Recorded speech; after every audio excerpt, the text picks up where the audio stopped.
One other game tonight, Warriors in Denver to take on the Nuggets. Not as many great storylines to cover in this one, but it should still be a great game. So who are you going to captain in this one, Nick? By far the most expensive option going to be Jokic at $20,400. Yeah, I mean, you could go with Jokic. It's Denver's fourth game in 5 nights, which you just don't even see anymore in the NBA. And it's because they had that rescheduled game against the Warriors on Monday. And almost any other team in the league would have rested Jokic for at least one of these games. And, of course, he just keeps on trucking. I mean, 38, 18, 7, 2, and 1. Last night had 32, 15, and 3 against Golden State on Monday. I mean, the durability aspect with Jokic continues to be, I think, sneakily his best asset as a player. I mean, it's unbelievable the amount of minutes and the amount of workload that he continues to pile up. And all indications are he's going to play in this game. So if you want to go Jokic, obviously that's going to lead to some sacrifices elsewhere on your DK roster. But one build that I was experimenting with this morning that I kind of like is, it's high risk, high reward, but Jordan Poole at captain obviously saves you a ton of money there.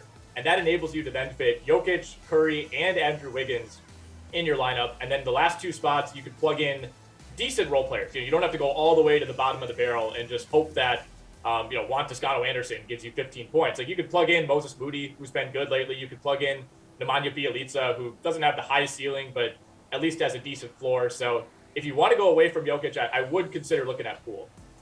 All right, Garion, what's your strategy here? I mean, Jokic had 77 fantasy points in his last game.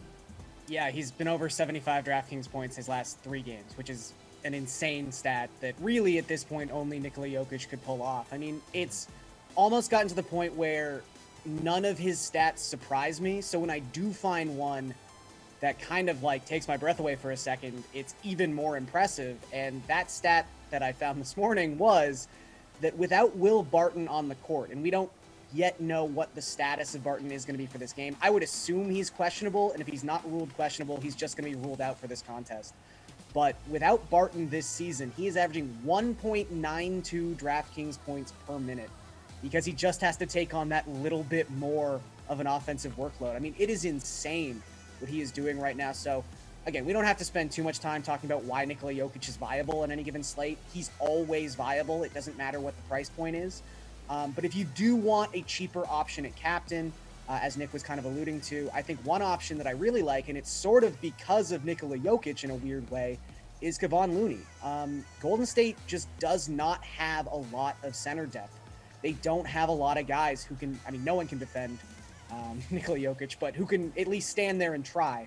And we've seen this matchup 2 times since the trade deadline. And in those 2 games, Kevon Looney is averaging almost 29 minutes per game, which is well above his seasonal averages.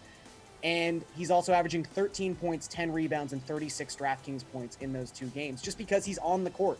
Centers, when they are on the court, always pile up fantasy points. So I think Looney's in a pretty nice spot.